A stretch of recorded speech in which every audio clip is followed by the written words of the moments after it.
इंस्टाग्रामवरील धमक्यांना कंटाळून तरुणानं टोकाचं पाऊल उचल.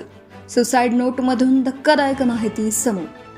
प्रेम प्रकरणामुळे सतत येणाऱ्या धमक्या आणि मानसिक छळाला कंटाळून तालुक्यातील मोरवड येथील तेजस दिलीप घोडके वय वर्ष 25 या तरुणाने गळफास घेऊन शुक्रवारी रात्री आपली जीवनयात्रा संपवली.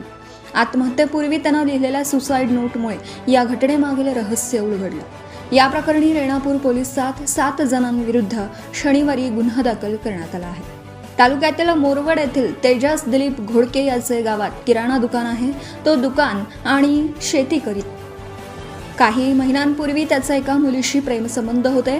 दरम्यान ते पळून गेले होते. ती मुलगी अल्पवयीन असल्याने तेजसवर पोक्सो अंतर्गत गुन्हा दाखल करण्यात झाला होता. त्यामुळे तो कारागृहात होता. त्याची नुकतीच जामिनावर सुटका झाल्याने तो पुन्हा गावात आला होता. दरम्यान जामिनावर बाहेर आल्यानंतर तेजसला मुलीच्या नातेवाईकांकडून सोशल मीडियाच्या माध्यमातून सतत धमक्या येत होत्या. तू स्वतः मर, नाही तर तुझ्या वडिलांना, भावाला आणि चुलत्याला मारून टाकू, अशा आशयाचे संदेश त्याला पाठवले जात होते.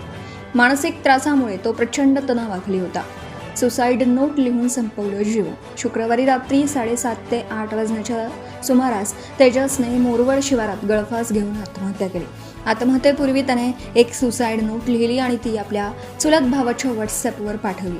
मी माझ्या स्वतःच्या मर्जीने नाही, तर गावातील शिवाजी मोहिते, रोहन काळे, नागेश गंगणे, अशोक गंगणे, पवन मोहिते, किंचक घोडके, रंजना घोडके यांच्या धमक्यांना कंटाळून आत्महत्या करत आहे, असं चिठ्ठीत म्हटलं आहे. या प्रकरणी मयत तेजसचे वडील दिलीप घोडके यांच्या फिर्यादीवरून रेणापूर पोलिसांमध्ये वरील 7 आरोपींविरुद्ध गुन्हा दाखल करण्यात आला आहे.